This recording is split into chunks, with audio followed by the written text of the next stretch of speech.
Hi guys, it's me Christian, and today we're going to be installing my new 50-watt solar panel from LENSUN Solar on my Jeep Gladiator hood, so let's knock it out. To start out, let's go ahead and clean up the hood, or wherever you're mounting your solar panel. That way it sticks without any problem. Use an alcohol base or any other cleaning solution you may have to get the dirt and oil off. Once you've cleaned and prepped your surface, it's time to install. Depending on your preference, you either can add the protective vinyl wrap to the hood to prevent any damage when removing the adhesive solar panel once you want to switch it out for something more powerful.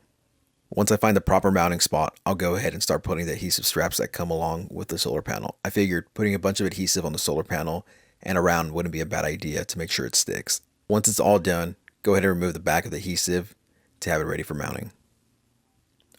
Once that's done, go ahead and place the solar panel on your hood and apply with firm pressure to ensure the adhesive mounts properly. Now that it's mounted, let it sit.